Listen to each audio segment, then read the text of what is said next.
Hammaga assalomu alaykum bolalar. Sizlar bilan Rustamov. Xo'sh, bugungi videoda bizda to'g'ri bir yangilanishda kuchsiz telefonlarni 120 fps qilishni o'rganamiz.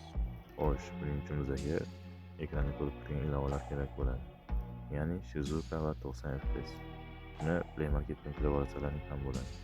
Xo'sh, birinchi qiladigan ishimiz biron bir Wi-Fi tarmog'iga yoki biron insonning mobilniy faol nuqtasiga, ya'ni sodda qilib aytganda ko'chkasiga yo'llanib olishimiz kerak bo'ladi.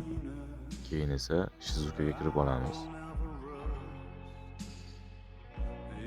va ekranda ko'rsatilgan joyga ustiga bir marta bosamiz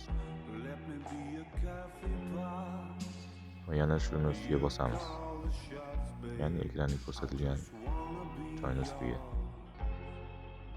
va mana shu joyni yoqib qo'yib ustiga bir marta bosamiz.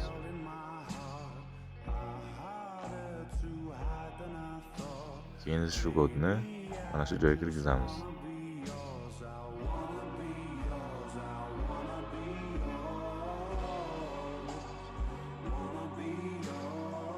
Va yana Shizukaga qayta kiramiz.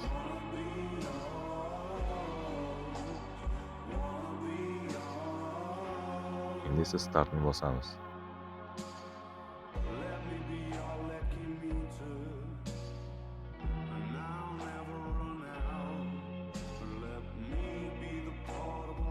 Va tayyor. Endi 90 fps ga kirib olamiz.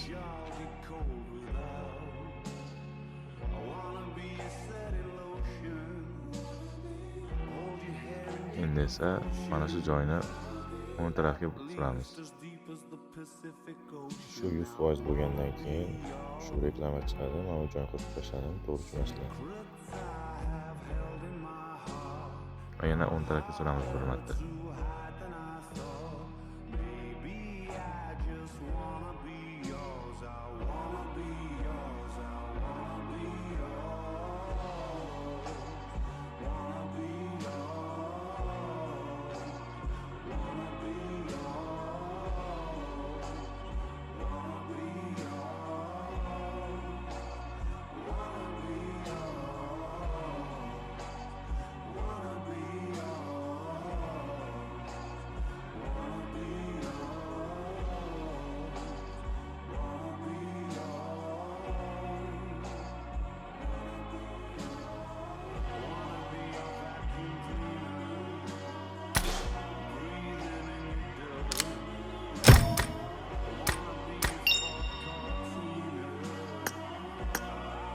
Mana ko'rib turganlaringizdek 120 fps bo'lgan.